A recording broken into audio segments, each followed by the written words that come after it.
Wouldn't it be funny if a bunch of drunk metalheads in ragged black t-shirts took a luxury cruise ship to Jamaica to raid all of their beer? Well, good news! We did! I've just returned from 70,000 Tons of Metal 2025, the world's biggest heavy metal cruise. Yes, for any new people who weren't aware, this is a real thing. This is not AI. A massive luxury cruise ship packed full of crazy metal bands and even crazier metal fans, bringing their mosh pits, strained necks, and blasting riffs to the high seas. You see the weirdest, the wildest, and the most hilarious things on this ship, from pink flamingo mosh pits to headbanging hot tubs and even pale metalheads invading a Jamaican beach. Anything is possible on this bizarre voyage, so get your battle vest and your flippy floppies ready, and let me take you on board 70,000 Tons of Metal 2025, also known as Season 2 of Boats and Shows. So headbang the like button, stage dive onto the subscribe button, and windmill the video to your friends. If you're a fan of the channel and you'd like to show your support, consider becoming a member. Memberships are only 99 cents a month, and each one really helps me toward my goal of creating a life-size Godzilla to invade Canada. And now for Boats and Shows 2025. My adventure started off how all great globetrotters start their magnificent escapades, with food poisoning. That's right, the morning of my very early 6-hour flight, I woke up feeling, not well. I don't want to get too graphic here, but I had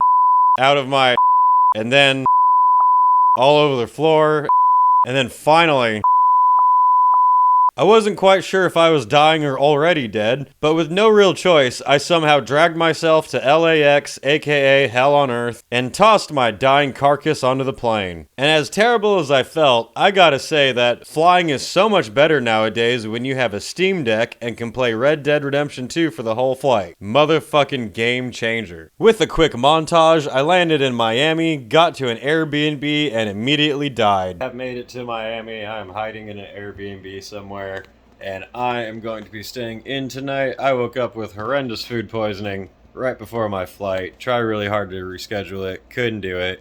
It's been a day.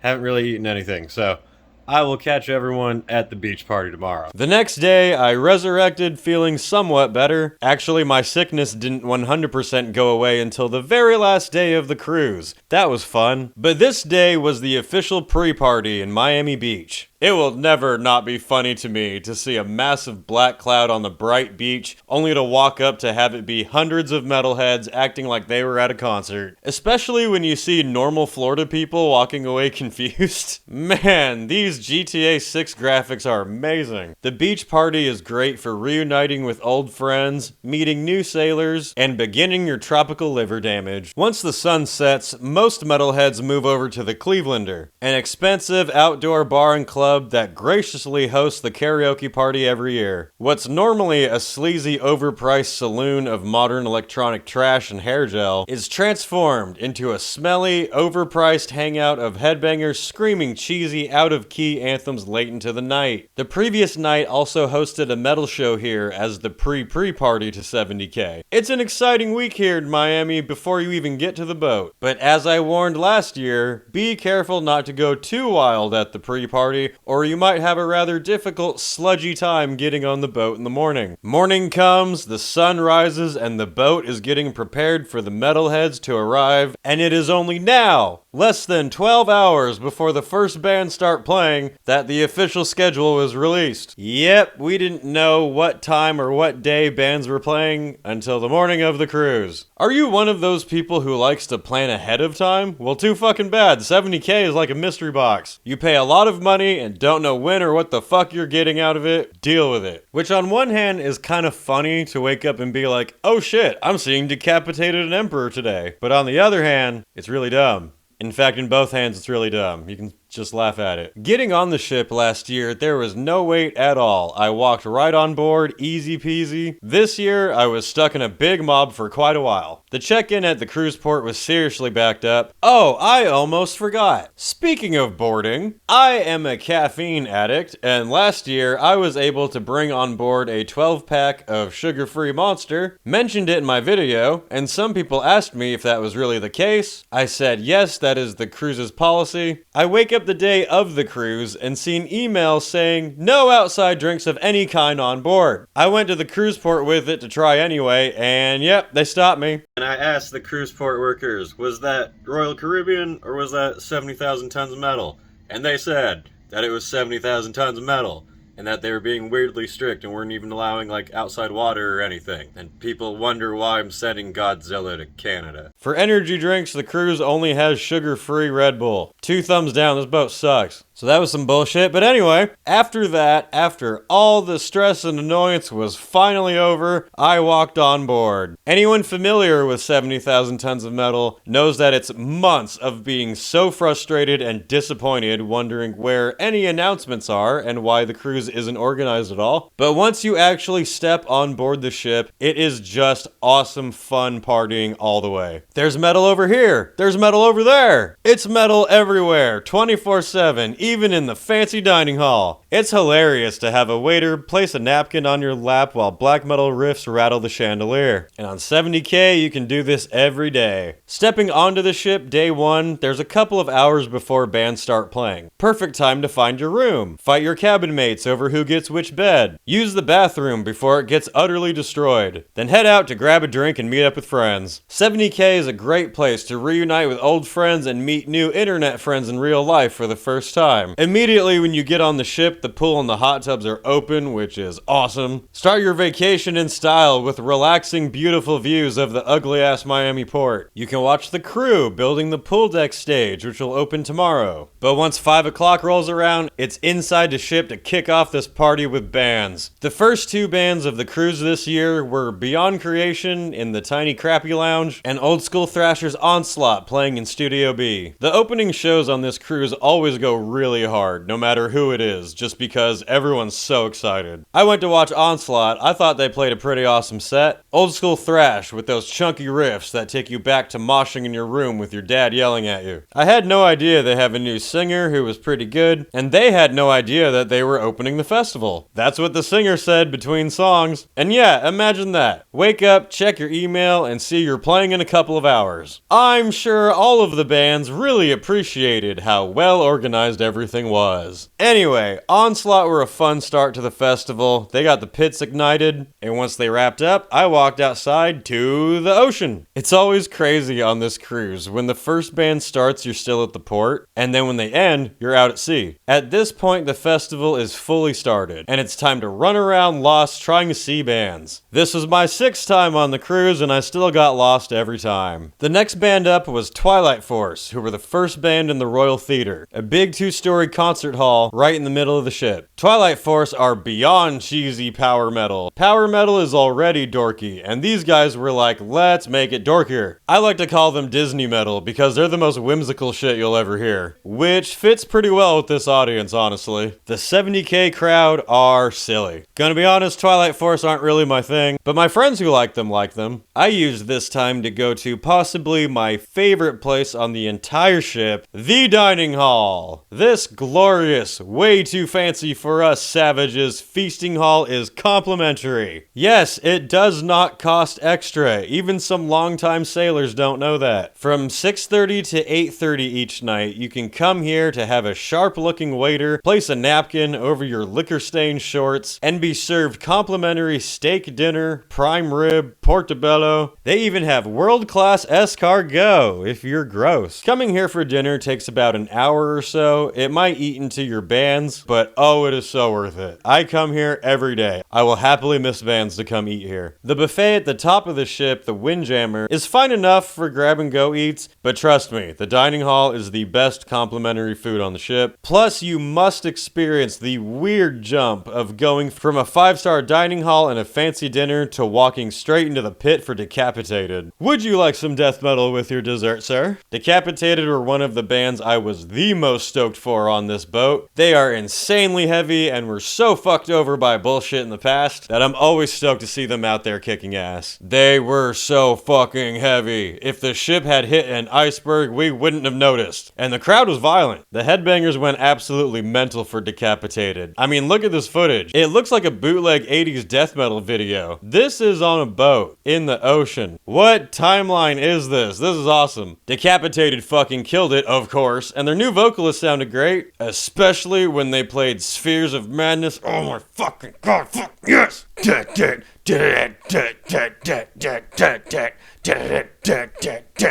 This was their Nihility set. It was awesome. 2 thumbs up. After we all developed neck and spinal injuries to Decapitated, apparently it was Hammerfall. I don't remember this at all. I completely forgot about this show until I uploaded these videos.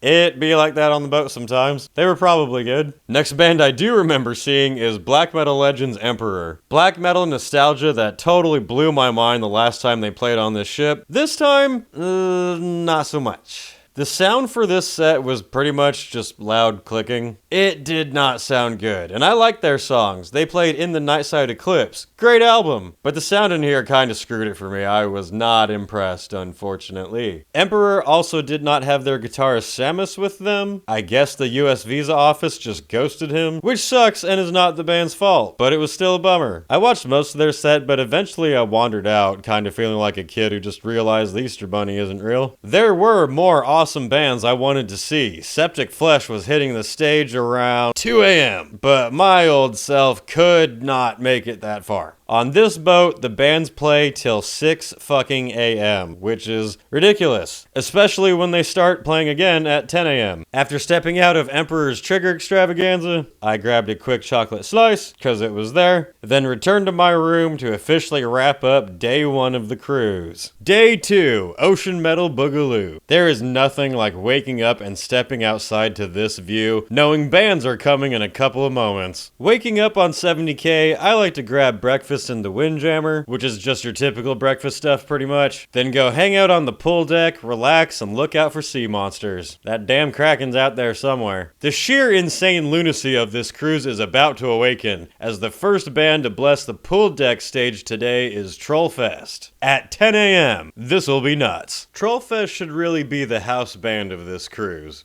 Or the boat band, because they perfectly capture the essence of what it's like to go on this cruise, which is loud, pink, and kinda retarded. It's such a blast. One of the few bands that can wake up this many people on the boat this early. The very first thing to impress me about their set was how their flamingo hats stayed on in this high wind. That is some crazy super glue. The metalheads were joined by flamingos, pink salamanders, and all kinds of wacky lunatics for this bonanza. Heavy fucking metal! The highlight of Trollfest on this cruise is always the huge conga line they do, led by their bass player, traveling through the entire venue, looping around the top, coming back down, back through the crowd. Kind of a roadblock at times, but very hilarious. Wouldn't this be the perfect time for someone who's stranded lost at sea to climb aboard the ship, grateful to be saved, and seeing this and being like, what the fuck? Great start to the morning. This bizarre Looney Tunes buffoonery was followed up by Xdo up here on the pool deck. That's the best part of the sea days on this cruise, is just posting up here for a couple hours, enjoying the views, the bands, the sun. Xdo are the side project of the vocalist for Cataclysm. They are a Canadian death metal band singing about ancient Rome on a cruise ship in the Caribbean, which is still more historically accurate than Gladiator 2. They were pretty good. Not bad, not bad. I was entertained. Best part about Xdo being on this cruise is that they allowed all of us men to meet our daily quota of thinking about the Roman Empire. Ready for something weird? Walking away from their set, I came across this. Now this looks like a side quest that I turned down because I had to get down to the Royal Theatre for the epicness of Majestica. That just sounds like a bunch of made-up words. A band that I've actually never seen before. Now that is a rare thing these days. Majestica are an epic power metal band fronted by Tommy, formerly of Sabaton, who has now discarded his camo pants and taken up the main role. I wasn't too sure how into their set I'd be because I really haven't listened to much of their music, except for their Christmas album. They have an album that is entirely about Charles Dickens' A Christmas Carol that I am absolutely obsessed with. The last few holiday seasons, I've played it on repeat over and over and over again because I'm metal as fuck. So the only songs of theirs I really knew of are their Christmas ones, and while it would be completely out of place, a little part of me was holding out hope that they'd play one, and holy shit, my Christmas prayer was answered because they did. Can I have some Christmas spirit tonight? Yeah!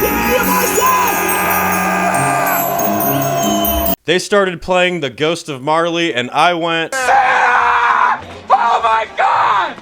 This made me so happy. If you heard someone screaming a little too loud during that song, that was me. I got no shame about it. I was overwhelmed with Christmas joy. In February, on a cruise ship, in the Caribbean. After that, I was elated at the rest of their set. 70K often aims for these kind of fast melodic bands, and their power metal riffs fit perfectly. Especially their pirate song. After Majestica, I stopped by my room really quick, and have I mentioned before how fucking amazing it is to have your own private room and bathroom nearby at all times. You gotta drop something off real quick, gotta take a quick break, or you gotta shower off that Long Island your friend spilled on your head. Your room is always a short distance away. It is an amazing perk of the cruise. Next band on the lineup for me was one I was the most stoked for, Finntroll on the pool deck. Last time Finntroll played here in 2020, I think it was amazing. So I had high expectations and they did not disappoint. So much fun. They're another band that's perfect for this cruise. With their badass but super fun and equally silly folk metal. Sound for them was good depending on where you were. It's always hit and miss on 70K. Especially out on the pool deck, the sound quality varies with the wind. But no complaints for this set. This was billed as Finntroll's party set, which featured more of their danceable fun numbers. Ending with the fan favorite Trollhammerin'. They were definitely one of the highlights of the cruise for me. Fucking awesome. Once they wrapped up and everyone was off to either tend to their bruises or keep drinking, I wandered down inside to the small shitty lounge for Power Glove. Revenge of the Nerds strikes this cruise, as this is only half of the video game related bands on board. It actually been a long time since I got to see Power Glove, and it was a pretty fun time. Especially them doing Under the Sea on a ship, that was brilliant. Again, all different kind of creatures came out to headbang together for this 8-bit party. Good times they were, and after them I got back upstairs for an old school legend of heavy metal, Dirkschneider, best known as the vocalist for Accept during their peak years. Former frontmen doing their own solo thing is always a roll of the dice. Sometimes you get a Dio, and sometimes you get a Vince Neil. But I was quite impressed with Dirkschneider's thundering epicness here. He still has some power in that raspy yet high voice of his. The music kicked ass too, a bit more modern heaviness that complemented the old school intensity. Especially when they did Balls to the Wall, that was awesome. Funny thing about their set though, was about halfway through, after a song, the guitarist brought out his girlfriend and proposed to her on stage. Very sweet and romantic. While playing on stage on a cruise ship, that is pretty rad. Well played, sir. But why this was kind of funny to me was because it was in the middle of the set. So after she said yes and she's crying and everybody's happy, she just kind of walked to the side of the stage and he came out and kept playing. I was like, bro, what are you doing? Go get laid. I love you so much, babe, but I gotta go get my balls to the wall, man. Jokes aside, congrats to them, and Dirkschneider kicked ass. After them, for me, it was a brief dinner break back down in the dining hall. Oh my god, so creepy looking. And then it was time to keep it German with an extra side of drunk with Beer King's Tankard. Really another perfect band for the cruise for how much people drink here. They were fun as shit. I got to see them at Tulminator last year, and their sets on this cruise lived up to my expectations. What a happy thrash band they are. Like the guy at the pub that doesn't know where or who he is, but he's having the best time of his life. Isn't it funny to watch this footage and remind yourself that this is on a boat in the middle of the ocean? Tankard totally killed it, no surprise there. But what was disappointing that I do have to mention was they were supposed to do one of the artist excursions that ended up getting canceled. Now, 70,000 Tons of Metal promotes that for an extra charge you can do land excursions with some of the bands. When you get to Jamaica, you can go swimming with dolphins in Kalma, go on a zipline with Unleash the Archers and stuff like that. And one of them was one with Tankard. Well, remember, we didn't know the schedule until the morning of the cruise, and Tankard also didn't know the schedule until the morning of the cruise. And they were scheduled to play again tomorrow immediately when we get back on the ship. This didn't leave any time for the band to properly set up, so they had to cancel that excursion. And I would just like to point out that fans paid money for something that was promised that didn't happen because it wasn't scheduled properly. Just pointing that out there. Anyway, Tankard were great. Can't wait to see them again in like 12 hours. During During Tankard, the floor was swaying and people were stumbling all over the place. Some of that was from alcohol, but some of that was from how much this damn ship was rocking. The waves were quite noticeable for a few of the days on this cruise. This is one of the hot tubs, and it is not supposed to be doing that. Very strange to be walking up a staircase with the whole thing swaying. But it'll take more than a couple of bitch-ass waves to stop us headbangers, because Symphony X was hitting the pool deck right now. It's gotta be weird to be performing on that stage when it's already rocking. Symphony X are an epic band I hadn't seen in a very long time, and this quickly showed me that I had been messing up, because they were great. I'm a fan of their epic song subjects, and when they played their song Inferno, I said out loud, I too enjoy reading! Yeah, I was impressed with their set. I especially enjoyed the singer's little Ricky Martin dance moves he kept doing. Living la vida loca. 2 thumbs up for Symphony X, even though they didn't play the Odyssey. I know, it would have taken the entire set, I know, but do it anyway. After Symphony X, it was time for pizza. And then it was time for Sepultura, doing their farewell tour, first show here in the Royal Theater. And they'll also be the last band to play on the pool deck at the end of the cruise. You all know Sepultura, and if you don't, then go do your homework. They're awesome. The sound for this set was much better than it was for Emperor, at least I thought. And them kicking off their set with Arise was awesome. And of course, the classics, Refuse, Resist, and Territory. They were a great neck breaker. I'll be bummed to not see them again, especially because I accidentally missed their pool deck set. More on that later. Right now, I need to have